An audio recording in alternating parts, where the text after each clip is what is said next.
तो बात करते हैं अपन अभिकर्मित अनुदेशन की।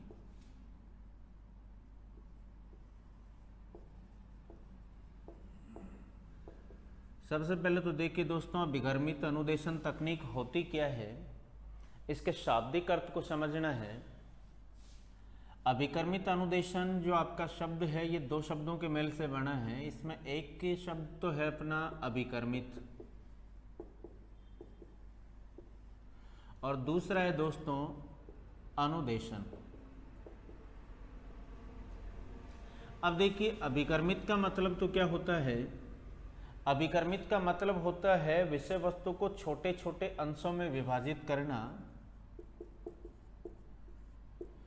छोटे छोटे अंशों में विभाजित करना। और दोस्तों दूसरा जो अपना शब्द अनुदेशन, उसका मतलब होता है सीखना या कह सकते हैं अधिगम करना।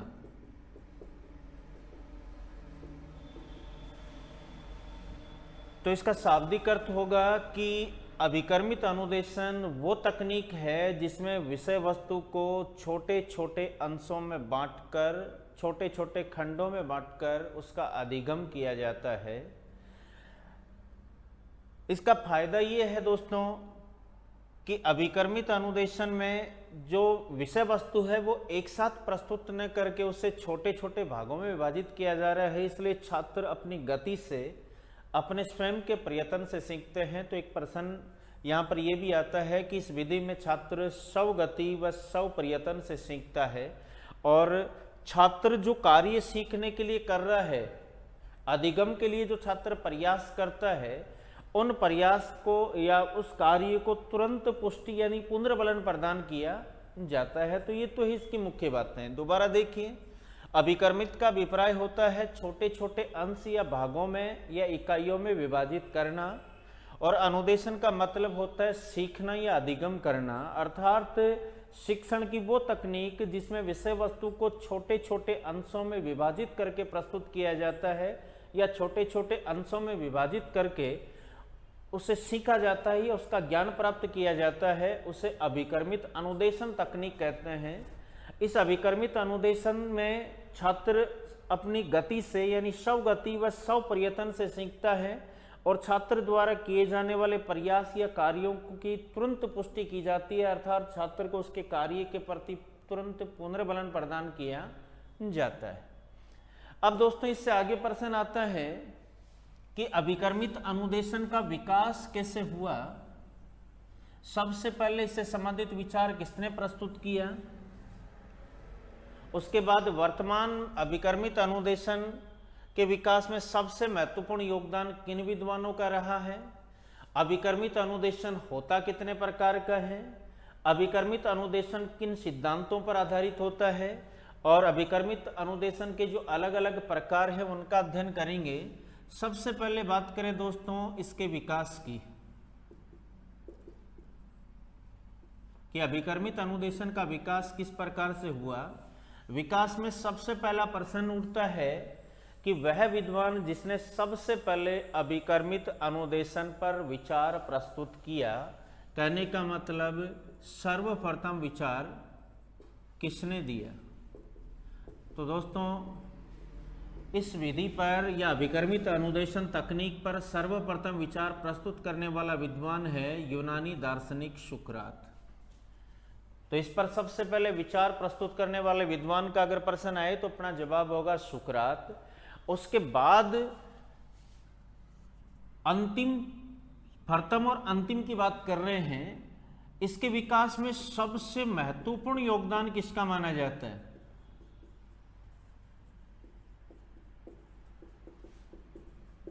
तो इसके विकास में सबसे महत्वपूर्ण योगदान प्रसिद्ध शिक्षा शास्त्री B.F. स्किनर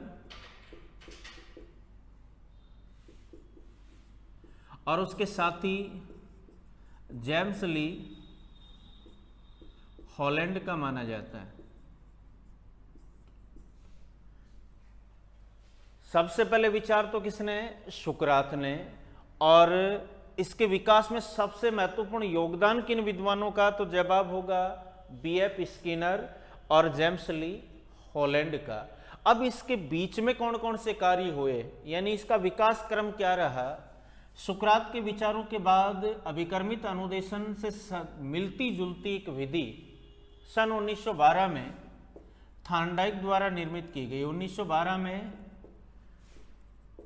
थार्नडाइक के द्वारा एक मिलती जुलती विधि का प्रतिपादन किया गया।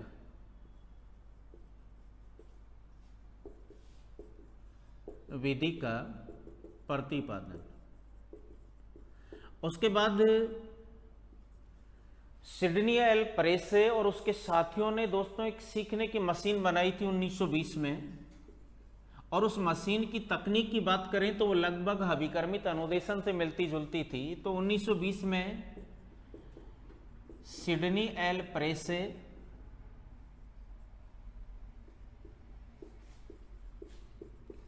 वह साथियों ने एक सीखने की मशीन बनाई। इस मशीन में क्या किया जाता था दोस्तों, छात्रों के सामने, सीखने वाले के सामने, अधिगमकर्ता के सामने प्रश्नों की एक श्रृंखला प्रस्तुत की जाती थी और छात्र उनका जवाब देते हुए आगे बढ़ते थे। लेकिन यह मशीन ज़्यादा सफल नहीं हुई और ये सफल नहीं होने के कारण सन 1932 में इसे बंद कर दिया गया।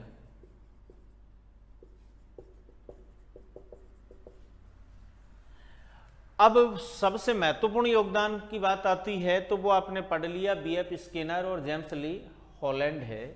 अब उसके बाद यहां पर एक बार दोबारा विचार करें दोस्तों, अभिकर्मित अनुदेशन से संबंधित सबसे पहले विचार तो किसने, सुकरात ने। फिर प्रश्न आता है अभिकर्मित अनुदेशन से मिलती जुलती विधि का प्रतिपादन थार्नडाइक ने कब किया था, 1912 में। अभिकर्मित अनुदेशन तकनीक के समानता रखने वाली एक सीखने की मशीन का निर्माण सिडनी एल प्रेसे और उनके साथियों के द्वारा कब किया गया, 1920 में। लेकिन वो जब सफल नहीं हो पाई तो उसे कब बंद कर दिया गया, 1932 में। फिर प्रश्न आता है कि अभिकर्मित अनुदेशन के विकास में सबसे महत्वपूर्ण योगदान किसका है, तो सबसे महत्वपूर्ण योगदान अगर अपन एक इंडिविजुअल व्यक्ति की बात करें तो बीएफ स्किनर, और इसके इन प्रयासों में सहयोग किसका रहा, उनके साथी जेम्स ली हॉलैंड का। अब उसके बाद बात करेंगे दोस्तों अब अभिकर्मित अनुदेशन के प्रकार। तो मुख्यतः इसके 3 प्रकार होते हैं, लेकिन वर्तमान में कुछ अभिकर्मित अनुदेशन के नए रूपों का प्रचलन है। कुल मिलाकर अपन यहाँ पर अभिकर्मित अनुदेशन के 5 प्रकारों की बात करेंगे। अभिकर्मित अनुदेशन के प्रमुख रूप कौन से हैं या प्रकार कौन से हैं, तो दोस्तों 5 प्रकार हैं। एक तो रेखीय अभिकर्मित अनुदेशन क्या है, किसने प्रतिपादित किया, किन के नामों से और जाना जाता है, वही बात करेंगे। केवल एक बार यहाँ पर प्रकार देख लें। पहला तो आएगा आपका रेखीय अभिकर्मित अनुदेशन, दूसरा आएगा शाखीय अभिकर्मित अनुदेशन,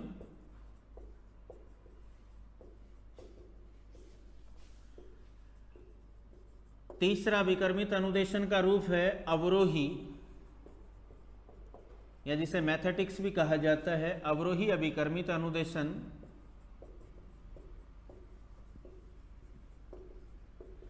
तीसरा है स्वनिर्देशित अभिकर्मित अनुदेशन,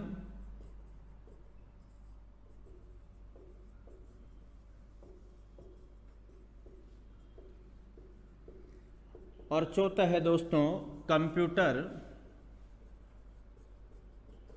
सहायक अभिकर्मित अनुदेशन। तो अभिकर्मित अनुदेशन के मुख्यतः 5 प्रकार होते हैं। पहला रेखीय अभिकर्मित अनुदेशन, दूसरा शाखीय अभिकर्मित अनुदेशन, तीसरा अवरोही अभिकर्मित अनुदेशन, चौथा है स्वनिर्देशित अभिकर्मित अनुदेशन, और 5वां है कंप्यूटर सहायक अभिकर्मित अनुदेशन। अब अभिकर्मित अनुदेशन वो तकनीक बताइए आपको जिसमें विषय वस्तु को छोटे छोटे अंशों में विभाजित किया जाता है, या विषय वस्तु को छोटे छोटे अंशों में बांटकर उनका ज्ञान या अधिगम प्राप्त किया जाता है, और ये अधिगम की जो प्रक्रिया, इसमें छात्र अपनी स्वगति और स्वप्रयत्न से सीखने का अवसर छात्र को दिया जाता है। तो प्रश्न आता है कि अभिकर्मित अनुदेशन किन सिद्धांतों पर आधारित होता है। तो यहाँ पर एक बार इनको अलग अलग पढ़ने से पहले अभिकर्मित अनुदेशन के सिद्धांतों की चर्चा करेंगे कि अभिकर्मित अनुदेशन मुख्यतः किन सिद्धांतों पर आधारित होता है। तो यहाँ पर अपन प्रमुख 5 सिद्धांतों की बात करेंगे। जैसा इसकी क्रियाविधि या प्रक्रिया या सामान्य अर्थ को अपन ने समझा, तब एक बात आई कि इसमें विषय वस्तु को छोटे छोटे पदों में बांट करके भी प्रस्तुत किया जाता है या छोटे छोटे पदों में बांटकर उसका अधिगम किया जाता है। तो पहला जो सिद्धांत है वो है छोटे छोटे पदों का सिद्धांत। छोटे छोटे पदों का सिद्धांत। इसके बाद देखो दोस्तों, इसमें छात्र है वो अपनी गति से सीखता है। तो दूसरा सिद्धांत हो जाएगा स्वगति का सिद्धांत। तीसरी बात, छात्र है वो स्वयं क्रिया करके सीखता है। तो तीसरा जो सिद्धांत है वो हो जाएगा क्रियाशीलता का सिद्धांत।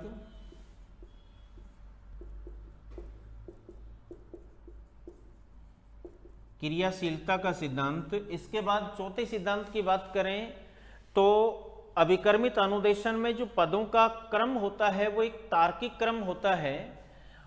तो चौथा जो सिद्धांत होगा दोस्तों वो हो जाएगा तार्किक क्रम का सिद्धांत।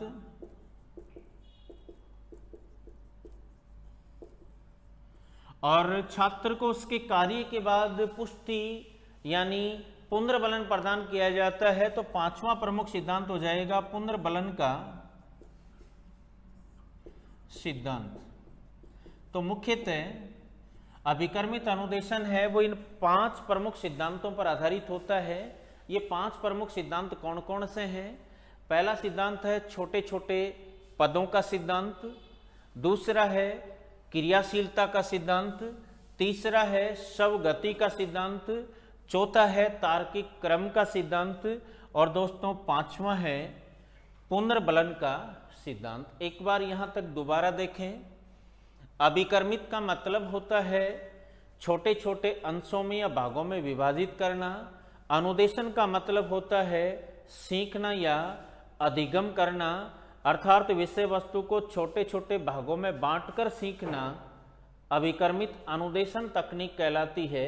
इसमें छात्र को स्वगति व स्वप्रयत्न से सीखने का अवसर मिलता है। इसमें छात्र द्वारा किए गए प्रयास या कार्यों को तुरंत पुष्टि यानी पुनर्बलन प्रदान किया जाता है। इसका सबसे पहले विचार सुकरात ने प्रस्तुत किया था। फिर 1912 में थार्नडाइक ने इससे मिलती जुलती विधि का प्रतिपादन किया था। फिर 1920 में सिडनी एल प्रेसे और उसके साथियों ने इस तकनीक पर आधारित, इस तकनीक से मिलती जुलती एक सीखने की मशीन का निर्माण किया था। लेकिन वो जब असफल रही तो 1932 में उसे बंद कर दिया गया। फिर उसके बाद प्रश्न आता है कि अभिकर्मित अनुदेशन के विकास में सबसे महत्वपूर्ण योगदान किनका?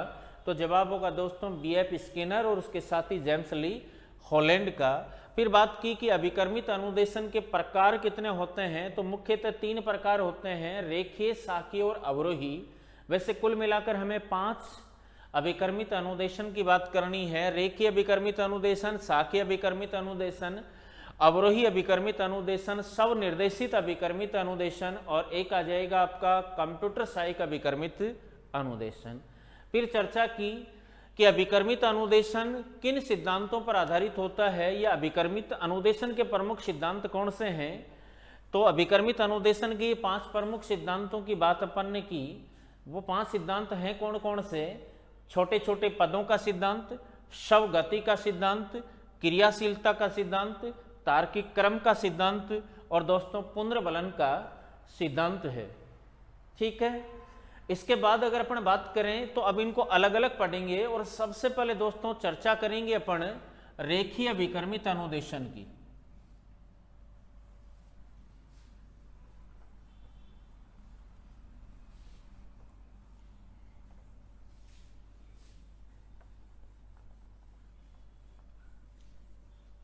तो पहला जो अभिकर्मित अनुदेशन पढ़ना है वो पढ़ना है आपको रेखीय अभिकर्मित अनुदेशन। और इसमें सबसे पहले बात करें अपन इसके प्रतिपादक की कि रेखीय विकर्मित अनुदेशन का प्रतिपादन कब और किनके द्वारा किया गया, तो सबसे पहले तो अपनी बात होगी प्रतिपादन पर। तो दोस्तों, अभिकर्मित अनुदेशन के विकास में सबसे महत्वपूर्ण योगदान जिस विद्वान का था वो ही रेखीय विकर्मित अनुदेशन के प्रतिपादक हैं, और वह हैं B.F. स्किनर। और उसके साथ ही जेम्स ली हॉलैंड। तो रेखीय विकर्मित अनुदेशन के प्रतिपादक कौन हैं? B.F. स्किनर व जेम्स ली हॉलैंड। फिर सवाल आता है कि यह प्रतिपादन कब किया गया, तो याद रखें दोस्तों, B.F. स्किनर और जेम्स ली हॉलैंड द्वारा रेखीय विकर्मित अनुदेशन का प्रतिपादन 1954 ईस्वी में किया गया है। अब इनका संबंध कहाँ से था, किस विश्वविद्यालय से संबंधित थे, तो याद रखें यह हार्वर्ड विश्वविद्यालय से संबंधित थे। यानी इस रेखीय विकर्मित अनुदेशन का प्रतिपादन किस विश्वविद्यालय में किया गया? हार्वर्ड विश्वविद्यालय में। किसके द्वारा? B.F. स्किनर और जेम्स ली हॉलैंड के द्वारा। कब किया गया दोस्तों? 1954 में। अब रेखीय विकर्मित अनुदेशन होता क्या है, तो यहाँ पर इसकी अपन जो मुख्य क्रियाविधि है उसकी बात करेंगे कि इसमें किस प्रकार से विषय वस्तु को छोटे छोटे फ्रेम में विभाजित किया जाता है, उन फ्रेमों की रचना कैसे होती है, छात्र को उन फ्रेमों का अध्ययन कैसे करना होता है, रेखीय विकर्मित अनुदेशन के मुख्य तत्व क्या हैं। तो दोस्तों, सबसे पहले अपन बात करें कि जैसे मान लो कोई विषय वस्तु है, ये कोई संपूर्ण विषय वस्तु है।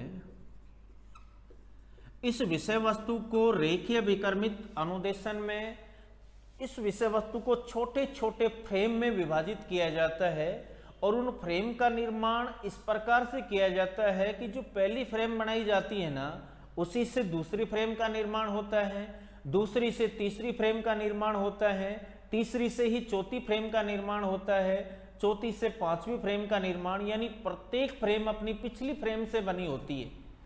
तो इस विषय वस्तु को छोटे छोटे फ्रेम में बांटा जाएगा, जैसे फ्रेम 1 है, फ्रेम 2 है, फ्रेम 3 है। इस प्रकार से छोटे छोटे फ्रेम में इसे विभाजित कर दिया जाता है। और इन फ्रेमों का निर्माण कैसे किया जाता है, अभी आपको बताया कि जैसे मान लो यहाँ पर फ्रेम 2 की बात करें, तो फ्रेम 2 की रचना किससे हुई है? फ्रेम 1 से। फ्रेम 3 की रचना किससे हुई है? फ्रेम 2 से। तो इसका मतलब ये हुआ कि अगर प्रत्येक फ्रेम अपनी पिछली फ्रेम से संबंधित होगी, तो पहली फ्रेम को पढ़े बगैर अगली फ्रेम को समझ पाना, उससे सीखना, उसका अधिगम करना संभव नहीं होगा। इसलिए इस रेखीय विकर्मित अनुदेशन में जो सीखने की प्रक्रिया होती है, छात्र क्रमबद्ध रूप से एक के बाद एक फ्रेम का अधिगम करते हैं। सबसे पहले छात्र फ्रेम 1 का अधिगम करेगा, उसके बाद फ्रेम 2 का अधिगम करेगा, उसके बाद फ्रेम 3 का अधिगम करेगा। कहने का मतलब छात्र की जो अधिगम की प्रक्रिया है वो इस अभिकर्मित अनुदेशन के निर्माता द्वारा बाहर से निर्धारित की जाती है। अब इसमें एक के बाद एक फ्रेम का अध्ययन करना होता है, तो इसलिए दोस्तों जो रेखीय विकर्मित अनुदेशन है ना, इसको श्रृंखला अभिकर्मित अनुदेशन भी कहा जाता है। तो यहां पर इसके उपनामों की भी बात याद रखें आप। रेखीय विकर्मित अनुदेशन को ही क्या कहा गया है? श्रृंखला विकर्मित अनुदेशन कहा गया है। क्यों कहा गया है? क्योंकि इसमें जो विषय वस्तु को छोटे छोटे फ्रेम में बांटा गया, उन फ्रेमों को क्रमबद्ध करके एक एक का अध्ययन करना होता है, यानी एक निश्चित क्रम से उनको पढ़ना होता है। इसलिए इसे श्रृंखला विकर्मित अनुदेशन कहा गया है। और इस तकनीक में छात्र की जो सीखने की प्रक्रिया है या छात्र द्वारा किए जाने वाले जो कार्य हैं, उनका निर्देशन इस अभिकर्मित अनुदेशन के निर्माता द्वारा बाहर से किया जाता है, यानी छात्र स्वतंत्र रूप से नहीं सीख पाता, उसे अभिकर्मित अनुदेशन के निर्माता द्वारा निर्धारित नियमों के आधार पर सीखना होता है। इसलिए दोस्तों इसे बाह्य अभिकर्मित अनुदेशन भी कहते हैं। इसी को कहा जाता है बाह्य अभिकर्मित अनुदेशन। यहां पर इसका कारण भी याद रखें कि रेखीय अभिकर्मित अनुदेशन को बाह्य अभिकर्मित अनुदेशन कहा क्यों जाता है, तो इसका जवाब होगा क्योंकि इसमें छात्र की सीखने का जो कार्य है वो अभिकर्मित अनुदेशन के निर्माता द्वारा बाहर से निर्धारित किया जाता है या नियंत्रित किया जाता है, इसलिए इसे बाह्य अभिकर्मित अनुदेशन कहा गया है। अब देखो दोस्तों, इसमें जो व्यवहार में परिवर्तन होता है ना छात्र के, वो कब होगा ये भी प्रश्न पूछा जाता है। तो जैसा आपको पता है कि फ्रेम 1 को पढ़कर फ्रेम 2 को पढ़ना पड़ेगा, फ्रेम 2 को पढ़ करके फ्रेम 3 को पढ़ना पड़ेगा, यानी सभी फ्रेम का अध्ययन जब छात्र कर लेगा, अधिगम कर लेगा, तब उसके व्यवहार में परिवर्तन आएगा। अर्थात इसके अंत में छात्र में व्यवहार में परिवर्तन होगा। तो छात्र के व्यवहार में परिवर्तन कब होता है, तो जवाब होगा अंत में होता है। अब इस अभिकर्मित अनुदेशन के मुख्य तत्व कितने हैं, कौन कौन से हैं, तो याद रखना रेखीय अभिकर्मित अनुदेशन के 3 प्रमुख तत्व होते हैं दोस्तों। सबसे पहले होता है उद्दीपक, दूसरा तत्व है अनुक्रिया और तीसरा है पुनर्बलन। तो कई बार यह प्रश्न भी आ जाता है कि रेखीय अभिकर्मित अनुदेशन के मुख्य तत्व कौन कौन से हैं, तो इसके मुख्य तत्व 3 हैं। पहला तो है आपका उद्दीपक, दूसरा है दोस्तों अनुक्रिया और तीसरा है पुनर्बलन।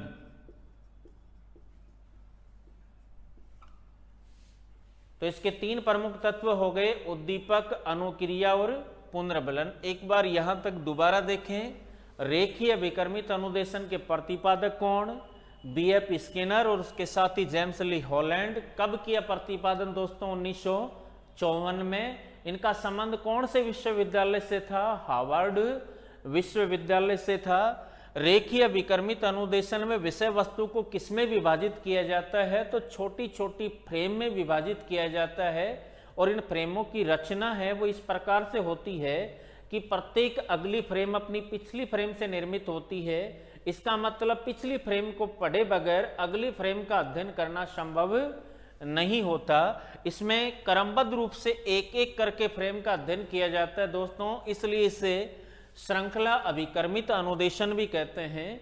इसमें सीखने की जो कार्य है वो बाहर से इस अभिकर्मित अनुदेशन के निर्माता द्वारा निर्धारित व नियंत्रित होता है, इसलिए इसे बाह्य अभिकर्मित अनुदेशन भी कहा जाता है। फिर बात की आपने कि रेखीय अभिकर्मित अनुदेशन में मुख्य तत्व या मूल तत्व कितने होते हैं, तो दोस्तों इसमें 3 मुख्य तत्व हैं, उद्दीपक, अनुक्रिया और पुनर्बलन। जैसा आपने पहले ही पढ़ लिया कि अभिकर्मित अनुदेशन वो तकनीक है जिसमें छात्र को छोटे छोटे खंडों में बांटकर विषय वस्तु का अध्ययन करने के लिए प्रेरित किया जाता है। छात्र सीखने के लिए अपनी अनुक्रिया करता है और उसके प्रत्येक अनुक्रिया के बाद उसकी पुष्टि यानी पुनर्बलन प्रदान किया जाता है। तो 3 प्रमुख तत्व हो गए, उद्दीपक, अनुक्रिया और पुनर्बलन। अब दोस्तों बात करेंगे कि रेखीय अभिकर्मित अनुदेशन के गुण व दोष क्या हैं। तो जैसा आपने पढ़ा कि अभिकर्मित अनुदेशन के 3 प्रमुख रूप पढ़े हैं, एक रेखीय अभिकर्मित, एक शाखीय और एक अवरोही। तो दोस्तों अवरोही और शाखीय अभिकर्मित अनुदेशन की तुलना में रेखीय अभिकर्मित अनुदेशन है ना, इसका निर्माण सरल होता है। इसका निर्माण क्या होता है दोस्तों, सरल होता है। इसमें जो छात्र प्रतिक्रिया देता है ना वह लिख कर देता है। जैसे शाखीय अभिकर्मित अनुदेशन है ना, तो दोस्तों उसमें छात्र को ये सुविधा दी जाती है कि वह दिए गए विकल्पों में से सही विकल्प का चयन कर ले, लेकिन यहां पर छात्र अपनी प्रतिक्रिया लिखित रूप से देता है। छात्र के लिए विकल्प का कोई ऑप्शन या यूं कहें विकल्प शामिल नहीं किए जाते, अर्थात इसकी कोई शाखा नहीं होती है। ठीक है, तो इसका एक तो पहला गुण हो जाएगा कि रेखीय अभिकर्मित अनुदेशन है ना, इसका निर्माण सरल है। ठीक है दोस्तों, उसके बाद रेखीय विकर्मित अनुदेशन में विषय वस्तु को छोटे छोटे अंशों में बांटकर विभाजित किया जा रहा है, जिसके कारण अधिगम सरल हो जाता है। तो दूसरा इसका गुण होगा कि इसमें विषय वस्तु को छोटे छोटे अंशों में विभाजित करके प्रस्तुत करने के कारण अधिगम सरल बन जाता है। इसके बाद तीसरे गुण की बात करें तो आपको पता है कि इन फ्रेमों का अध्ययन स्वयं छात्र को करना होगा। छात्र क्रियाशील रहते हैं, ये इसका तीसरा गुण है, अर्थात छात्र क्रिया करके सीखते हैं, इसलिए सीखा हुआ ज्ञान प्राय स्थायी होता है। छात्र के जो सीखने की गति है उस पर भी बाहर से कोई प्रेशर नहीं होता, छात्र अपनी गति से अपने प्रयत्न से सीखता है। अर्थात रेखीय विकर्मित अनुदेशन में छात्रों को स्व गति से सीखने का, स्व प्रयत्न से सीखने का अवसर प्रदान किया जाता है। फिर रेखीय विकर्मित अनुदेशन के अगले गुण की बात करें तो दोस्तों रेखीय विकर्मित अनुदेशन है वो मनोवैज्ञानिक सिद्धांतों पर आधारित होता है। इसके निर्माण में छात्रों की व्यक्तिगत विभिन्नताओं को ध्यान में रखा जाता है। ये तो हो गए इसके प्रमुख गुण। कौन कौन से दोबारा देख लें। एक तो इसका निर्माण है वो अन्य विकर्मित अनुदेशन है ना, अपने शाकीय विकर्मित या अवरोही विकर्मित अनुदेशन, उनकी तुलना में निर्माण सरल है, आसान है।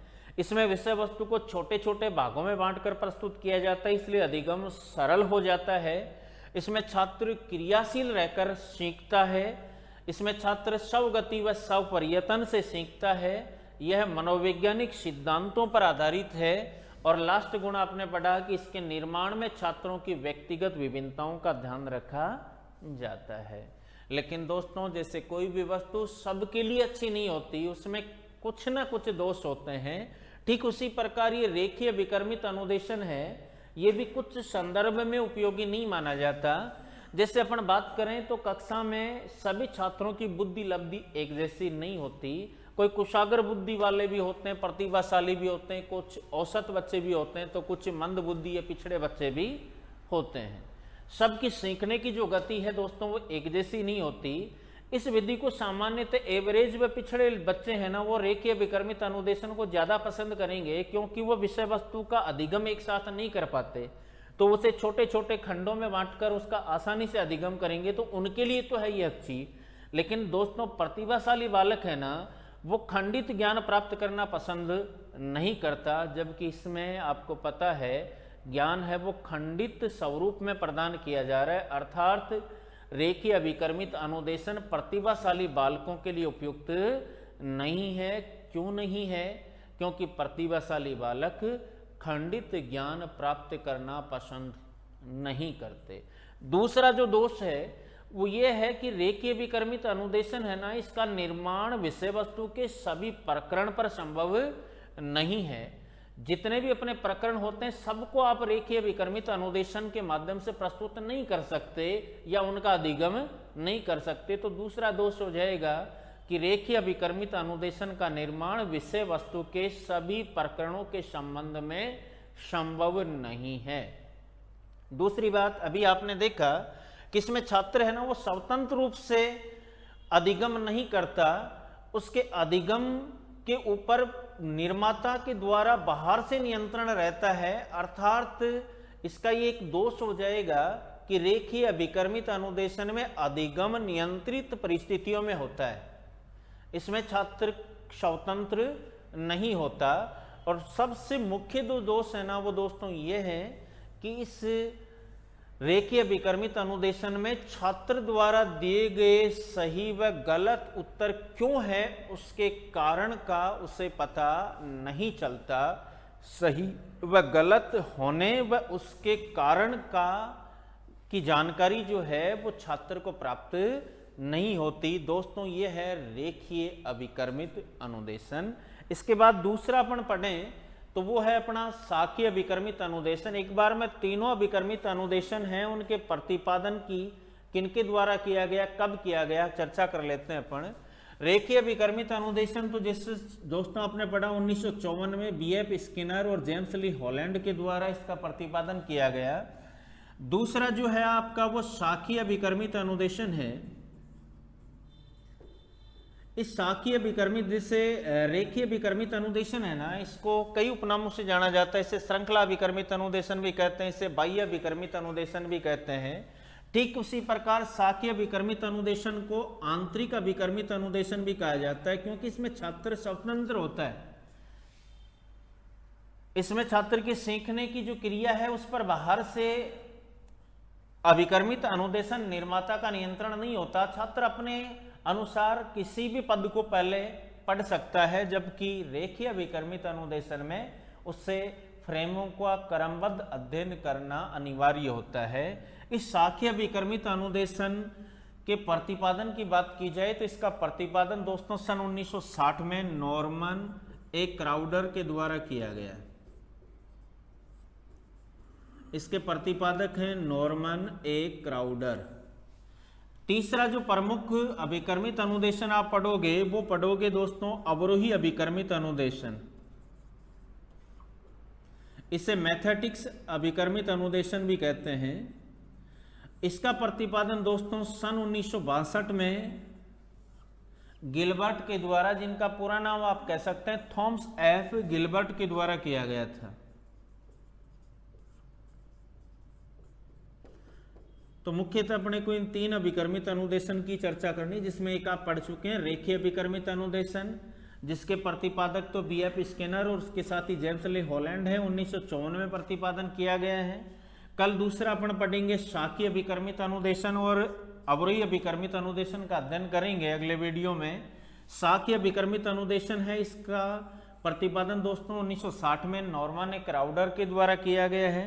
और अवरोही और मैथेटिक्स अभिकर्मित अनुदेशन है, इसका प्रतिपादन 1962 में थॉमस एफ गिलबर्ट के द्वारा किया गया। इनकी मूल बातों की बात करें तो यहाँ पर छात्र को अपना प्रति उत्तर है या उत्तर है वो लिखित रूप से देना होता है। शाखीय विकर्मित अनुदेशन में वह दिए गए विकल्पों में से सही का चयन कर सकता है। और अवरोही है, इसके नाम से ही पता चल रहा है दोस्तों, अवरोह का मतलब होता है उल्टा, आरोही का मतलब होता है सीधा, अवरोही का मतलब होता है उल्टा। छोटे से बड़े की ओर तो आरोही क्रम होता है, बड़े से छोटे की ओर अवरोही क्रम होता है। शुरू से अंत की ओर आरोही क्रम होता है, अंत से शुरू की ओर अवरोही क्रम होता है। तो ये जो, और इसे मैथेटिक्स भी कहा जाता है दोस्तों। जब इसका प्रतिपादन थॉमस एफ गिलबर्ट के द्वारा 1962 में किया गया ना, तो इसका प्रतिपादन मुख्यतः गणित विषय के लिए किया गया था। लेकिन वर्तमान में इस अवरोही अभिकर्मित अनुदेशन का प्रयोग गणित के साथ साथ अन्य विषयों में भी किया जाता है। प्रश्न जरूर आ सकता है कि प्रारंभ में इसका निर्माण किस विषय के लिए किया गया था, तो याद रखें मैथमेटिक्स के लिए, गणित विषय के लिए किया गया था। और इसमें जो क्रिया होती है ना छात्र की, वो अवरोही क्रम में होती है। पदों का प्रस्तुतिकरण जो होता है ना, इसमें भी जो इकाई होती है वो एक फ्रेम न होकर के एक समस्या के रूप में प्रस्तुत की जाती है अवरोही क्रम में। और वो समस्याएं के प्रस्तुतिकरण का जो क्रम होता है ना, वो विपरीत होता है। जो पहला पद है वो सबसे लास्ट में, जो लास्ट पद है वो सबसे पहले लिखा जाता है। और छात्र की जो क्रिया होती है, अनुक्रिया, वो भी विपरीत होती है। अंतिम क्रिया छात्र सबसे पहले करता है और प्रथम क्रिया वो छात्र सबसे अंत में करता है। दोस्तों इनकी विस्तृत चर्चा अपन अगले वीडियो में करेंगे। धन्यवाद। जय भारत, जय हिंद।